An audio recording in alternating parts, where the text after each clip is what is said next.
Cinema ఇండస్ట్రీలో కథలు రాసేటటువంటి దర్శకులు కానీ రచయితలు కానీ ఒక్కొక్కళ్ళు ఒక్కొక్క పంథాని అవలంబిస్తారు. వాళ్ళ చిన్నతనం నుంచి ఇన్స్పైర్ చేసిన అంశాన్ని తీసుకుని రాయటమో, లేదా ఒక సామాజిక సమస్యను చెప్పటమో, లేదా ఒక కామెడీ సినిమా తీయాలనో, ఒక థ్రిల్లర్ సినిమా తీయాలనో, లేదా ఒక యాక్షన్ సినిమా, ఒక లవ్ సినిమా తీయాలి, ఇలా రకరకాలైనటువంటి ఐడియాలజీతో సినిమా కథలు రాస్తూ ఉంటారు. అయితే సినిమా ఇండస్ట్రీలో ఒక ఆనవాయితీ కూడా ఉంటుంది. ఏదైనా ఒక హిట్ డైరెక్టర్ ఉన్నాడు అనుకోండి, ఒక టాప్ హీరో ఉన్నాడు. ఆ టాప్ హీరో ఆ హిట్ హీరో యొక్క మార్కెట్ కూడా తీసుకోవాలనుకున్నాడు. అప్పుడు ఏం చేస్తాడు, నువ్వు ఒక సినిమా చేయవయ్యా నా గురించి అంటాడు.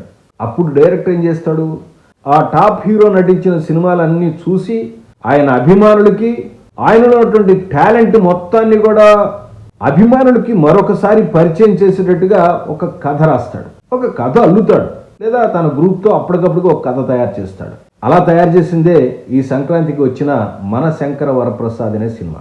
చిరంజీవి యొక్క యాక్టింగ్ టాలెంట్ని, ఆయన అభిమానులని, ఆయన చేసే వివిధ రకాలైనటువంటి ఎక్స్ప్రెషన్స్ని కూడా దృష్టిలో ఉంచుకుని కథ తయారు చేశారు. చాలా తక్కువ టైంలో తయారు చేశారని దర్శకుడే చెప్తున్నాడు. చిరంజీవి గారి అభిమానిగా ఆయన చేసిన ఒక ప్రయత్నంగానే మనం చూడాలి. అందుకే తెలుగు డైరెక్టర్స్ దీనిలోంచి నేర్చుకోవాల్సింది ఏంటంటే, ఒక టాప్ స్టార్ని అభిమానులకు ప్రజెంట్ చేసేటప్పుడు అతని యొక్క పాత సినిమాల్ని, అభిమానుల యొక్క ఆశల్ని కూడా దృష్టిలో ఉంచుకుని కథల్లానే అనే విషయాన్ని మనం గుర్తుపెట్టుకోవాలి. అదే విషయాన్ని మెన్షన్ చేస్తూ మన శంకర వరప్రసాద్ గురించినటువంటి రివ్యూ అండ్ మై వ్యూని తెలుగు యంగ్ డైరెక్టర్స్లో ఇచ్చాను. ఒక్కసారి ఆ రివ్యూ కూడా చూడండి, మీ అభిప్రాయాన్ని నాకు తెలియచేయండి.